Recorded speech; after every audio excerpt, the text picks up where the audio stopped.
Hurmatli tadqiqotchi va kuzatuvchilarimiz, bizda har bitta, xususan menda har bitta yozgan kodimni o'zimning do faylimga yoki qayd daftarimga a, belgilab boraman. Ya'ni bunda hozirgi kunda informatsiya nihoyatda ko'pligi sababli har bitta kodning sintaksis jihatidan a, to'g'ri yozishimiz muhim ahamiyatga ega. Toki bizning miyamiz mazkur kodlarning mohiyatiga yetib borgunga qadar biz do fayl orqali kodlarimizni yozib boramiz va shu orqali saqlashni ham amalga oshiramiz. Xo'p, demak keyingi funksiyamiz bizda ayniqsa sog'liqni saqlash tizimida bu muhim rol o'ynaydi. Har bitta jarayonda olingan dataning originalligi yoki o'tkazilgan klinik tadqiqotlarning originalligini biz dataning ishonchlilik darajasiga qarab aniqlaymiz. Ya'ni oddiy misolda aytaylik, siz 40 ta laboratoriya sichqoniga 10 kun davomida 2 millilitrdan ma'lum bir dori vositasini jo'natdingiz va 10-chi, ya'ni davolash muddati 10 kun.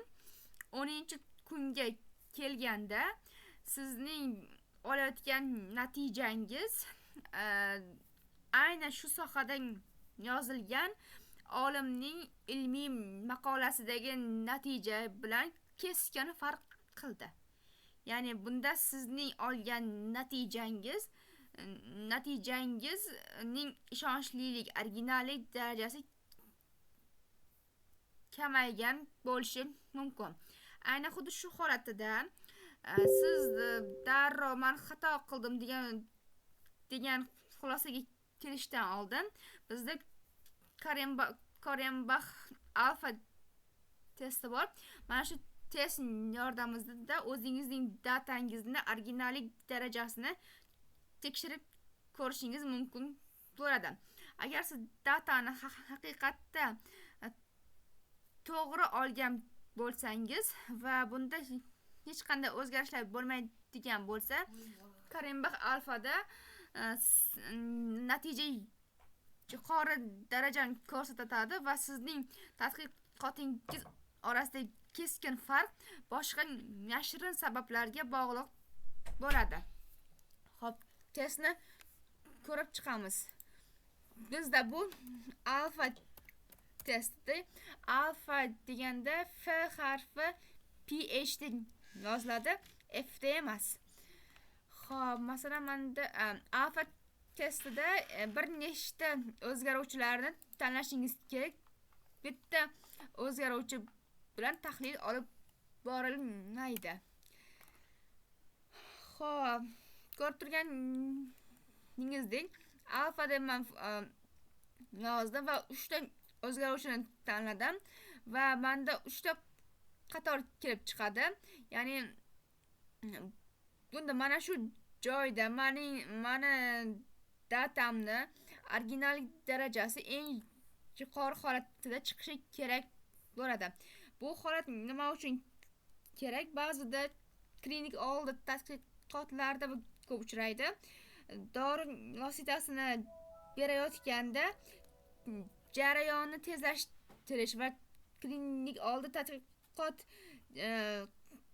etapidan tezroq o'tish uchun tadqiqotchilarimiz dori vositasining dozasiga yoki ularning, ya'ni laboratoriya sichqonlarining yoki ma'lum bir tadqiqot ishining obyektlarining holatiga e'tibor qaratishmaydi va mana shu holatlar Korenbach alfa testida dataning originalligi yoki ishonchlilik darajasining pasayishiga olib keladi.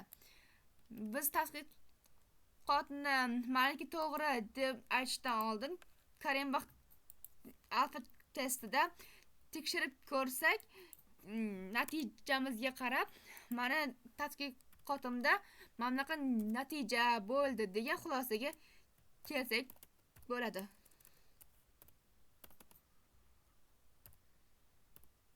Bu o'zi вообще C bilan yozilardi.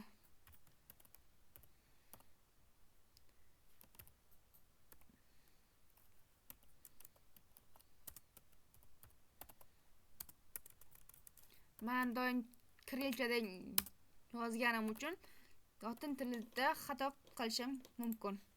Va bu testni ham men du faylni kiritib saqlanayotgan bosib qo'yaman. Xo'p, endi biz keyingi holatida bu tushuncha farmatsevtikada bor, ya'ni tab yo table yoki tabulete lotin tilidan olinsa tabulati, ya'ni taxtacha degan ma'noni bildiradi. Bu kodimizning taxtachaga aloqasi yo'q, faqatgina ko'rinishi jadval holatida bo'ladi va mana shu jadvalni oldin lotin tilida aynan tabulati deb nomlangan va tabletka dori shaklimiz ham ana shu tabulati taxtacha yog'och degan ma'noni bildirgan. Demak, keyingi funksiyamiz tab. Tabda men istalgan, ya'ni aynan tadqiqotim uchun zarur bo'lgan o'zgaruvchilarimni tanlayman va tahlilni olib boraman. Hozir mana shu videoda mana shu eski data bilan tahlil qilamiz va keyingi videoda aynan farmatsevtik jihatdan olingan datani olib turib tab funksiyasida ko'rib chiqamiz. Bunda ko'p o'zgarish bo'lib ketdi. Ko'p narsa bosilib ketdi.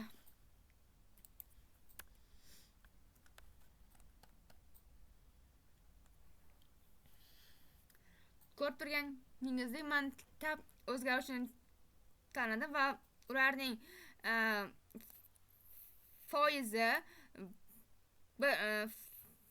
foizini va ularning yig'inti holatini tahlil qilib berdi. Keling, mana shu narsa, shu tab funksiyasini o'zimizning farmatsevtik yoki sog'liqni saqlash tizimidagi DT faylimizda aniq ko'rib chiqamiz. E'tiboringiz uchun rahmat. Keyingi videoda shu funksiyani batafsil o'rganamiz.